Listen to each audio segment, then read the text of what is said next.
106 applied mechanics अनुप्रयुक्त यांत्रिकी के चैप्टर प्रोजेक्टाइल प्रक्षेप गति पर हम एक और न्यूमेरिकल देखते हैं। दो बंदूक से निकली गोली एक लक्ष्य पर दो अलग अलग कोण से समान गति 490 मीटर पर सेकंड के वेग से टकराती है। एक ही गन है जो एक ही मतलब हमारा शूटिंग पॉइंट है और एक ही हमारा हिटिंग पॉइंट है, एक ही टारगेट पॉइंट है।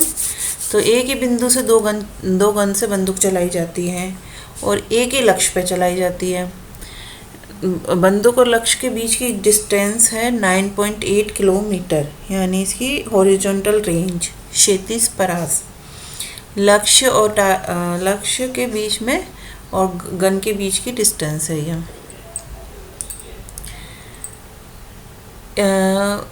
तो दोनों बंदूकों से गोली अलग अलग कोण पे चलाई गई है, यानी इनका प्रक्षेप कोण या एंगल ऑफ प्रोजेक्शन, फेंकने का कोण अलग अलग है।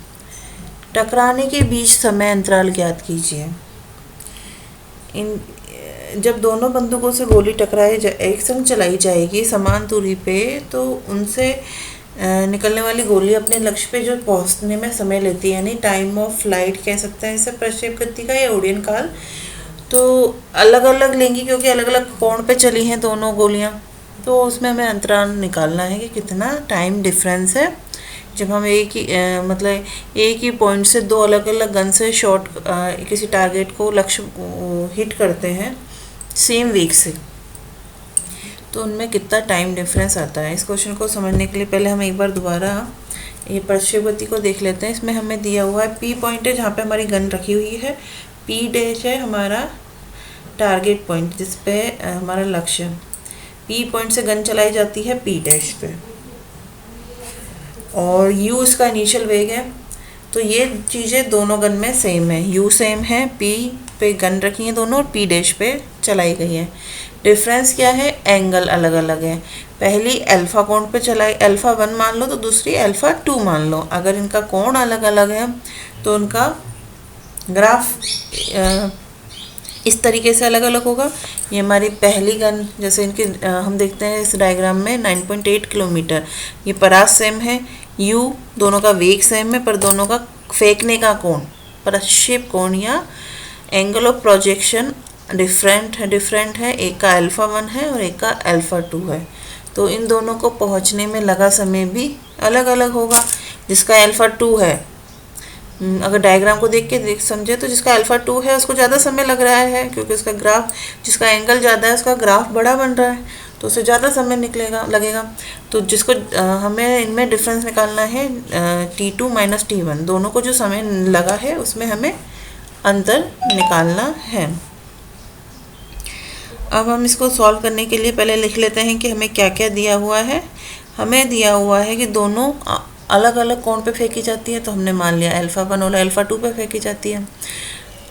एक ही क्षैतिज परास है तो R1 इक्वल्स टू R2 हो गया। कितनी दी हुई है हमें? 9.8 किलोमीटर। हम इसे मीटर में बदल लेते हैं क्योंकि हमारी वेग की यूनिट भी मीटर पर सेकंड में ही है, तो उस यूनिट सेम हो जाएगी। तो इसे हमने 1000 से मल्टीप्लाई किया, हमारे पास आया 9800 मीटर। हमें नेक्स्ट क्वेश्चन में दिया है किसने वेग से फेंकी जाती है, दोनों 490 मीटर पर सेकंड, दोनों का वेग बराबर है, तो U1 equals to U2 equals to 490 metre per second. हमें निकालना है कि T2 माइनस T1, मतलब दोनों में जो समय लगा है अपने टारगेट तक पहुंचने में, उसमें कितना अंतर है, यानी difference between time of flight या उड़ान काल में कितना अंतर है। अब इसे सॉल्व करने के लिए हमें T2 माइनस T1 निकालने के लिए अभी हम देख लेते हैं, हमारे को R और T का फॉर्मूला देख लेते हैं हम, और किसे कैसे सॉल्व करते हैं। R का फॉर्मूला जैसे हमें निकालना है T2 माइनस T1, तो दोनों के लिए हमें उड़ान काल निकालना है। T2 का फॉर्मूला क्या है? 2U sin alpha upon G। 2U sin alpha upon G, तो U हमारे पास है ही दोनों के लिए, G के मान हमें पता ही है 9.8 मीटर पर सेकंड स्क्वायर गुरुत्वीय त्वरण। हमें चाहिए अल्फ़ा, तो अगर अल्फ़ा का मान हम क्षैतिज परास आर से निकालें, आर हमें दी हुई है, जी यू का मान पता है, जी का मान पता है, तो इससे हमें अल्फ़ा का मान निकाल लेंगे, अल्फ़ा का मान टी में रखेंगे तो टी का मान आ जाएगा। लेकिन जब हमारे पास आर और यू का मान सेम है दोनों के लिए, तो फिर अल्फ़ा का एक ही मान आएगा। हमें अल्फ़ा की दो वैल्यू चाहिए, तभी तो हमारे पास अल्फ़ा की दो वैल्यू अगर हम टी में रखेंगे, अल्फ़ा 1 और अल्फ़ा 2, तभी T2 और T1 आएगा। तो अल्फ़ा की दो वैल्यू लाने के लिए हमें अल्फ़ा में रिलेशन निकालना है, अल्फ़ा 1 और अल्फ़ा 2 में। इस तरीके से हमारे पास एक इक्वेशन आएगी जिससे हमारे पास अल्फ़ा की दो वैल्यू आएगी। हमारे पास क्षैतिज परत दी हुई है दोनों की, और दोनों यू और जी सेम है, तो हम इससे क्या करते हैं, R1 इक्वल्स टू R2 करके एक इक्वेशन निकालते हैं, जिससे हमारे पास अल्फ़ा 1 और अल्फ़ा 2 में एक इक्वेशन आ जाएगी, जिसे अब नेक्स्ट स्लाइड में देखते हैं। दोनों की क्षैतिज परास सेम है, तो R1 इक्वल्स टू R2 कर दिया। R का क्या फॉर्मूला था, अभी हमने पिछली स्लाइड में देखा था, u square sine 2 alpha 1 upon g equals to R2 u square sine 2 alpha 2 upon g. ये आर का फॉर्मूला था हमारा, u square sine 2 alpha upon g. इसमें यू दोनों का सेम, आर दोनों का सेम है, तो हमने R1 इक्वल्स टू R2 कर दिया। अब यू एकदम सेम है, अल्फ़ा अलग अलग है, तो अल्फ़ा 1 और अल्फ़ा 2 कर दिया, जिससे हमारे पास इसमें इक्वेशन आ जाएगी। यू स्क्वायर अपॉन जी से U square upon G cut जाएगा, आया sine 2 alpha 1 equals to sine 2 alpha 2। हमने दोनों का इन्वर्स ले लिया, तो हमारे पास आया अल्फ़ा 1 इक्वल्स टू अल्फ़ा 2। इससे तो हमारी प्रॉब्लम सॉल्व हुई ही नहीं। अल्फ़ा 1 इक्वल्स टू अल्फ़ा 2 नहीं, हमें तो हम ऐसा करते हैं कि अल्फ़ा 2 को कुछ अलग तरीके से लिखते हैं, जिससे हमारे पास अल्फ़ा 2 की दूसरी वैल्यू भी आ जाए। तो जैसे कि हमने पहले की क्लासेस में पढ़ा है कि साइन 180 माइनस थीटा क्या होता है, साइन थीटा। तो हम साइन 2 अल्फ़ा 2 को ऐसे भी लिख सकते हैं, साइन 180 माइनस 2 अल्फ़ा 2। तो हमारे पास क्या इक्वेशन आ जाएगी, sine 2 alpha 1 equals to sine 180 minus 2 alpha 2। तो 180 माइनस 2 अल्फ़ा 2 क्या होगा, साइन 2 अल्फ़ा 2 ही होगा। तो इस तरह से इसको लिखने में कोई प्रॉब्लम नहीं है। और हमने इसको जब इस तरीके से लिखा, sine 180 minus theta equals to sine theta, तो हमने इसको इस तरीके से लिखा, तो हमारे पास क्या आ गया, sine 2 alpha 1 equals to sine 180 minus 2 alpha 2। दोनों का साइन इन्वर्स ले लेंगे, साइन हट जाएगा, तो क्या इक्वेशन आएगी, 2 alpha 1 equals to 180 minus 2 alpha 2। अब इसको सॉल्व करेंगे इक्वेशन को, 2 से डिवाइड करने पे क्या आएगा, alpha 1 equals to 90 minus alpha 2। ये हमारे पास अल्फ़ा 1 और अल्फ़ा 2 में एक रिलेशन आ गया है, जिससे हम T1 और T2 की दो अलग अलग वैल्यू निकाल सकते हैं।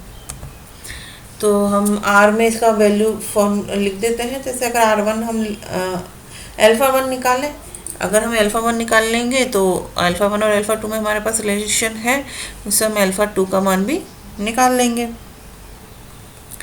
तो R इक्वल्स टू क्या था हमारी, जैसे हमने पिछली स्लाइड में देखा था, R equals to u square sine 2 alpha upon g. इसमें अगर हम R का मान रख दें, U का मान रख दें और G का मान रख दें, तो हमारे पास साइन 2 अल्फ़ा आ जाएगा।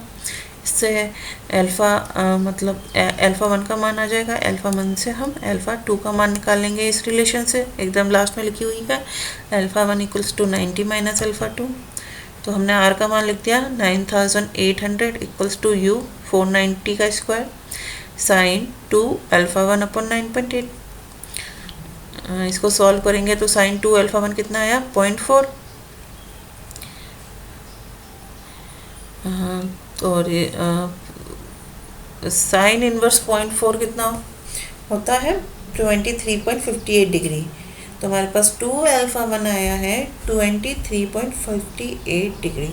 अल्फ़ा 1 लेने के लिए इसे हाफ से 2 मतलब 2 से डिवाइड कर देते हैं, तो अल्फ़ा 1 आ जाएगा 11.79 डिग्री। अल्फ़ा 2 हमारा क्या रिलेशन आया था, alpha 1 equals to 90 minus alpha 2। तो अल्फ़ा 2 हमारे पास आ गया 90 डिग्री माइनस अल्फ़ा 1 कितना है 11.79 डिग्री। तो अल्फ़ा 2 हमारे पास आ गया 78.21 डिग्री। हमारे पास अल्फ़ा 1 आ गया है, अल्फ़ा 2 आ गया है। हमें निकालना था T2 माइनस T1।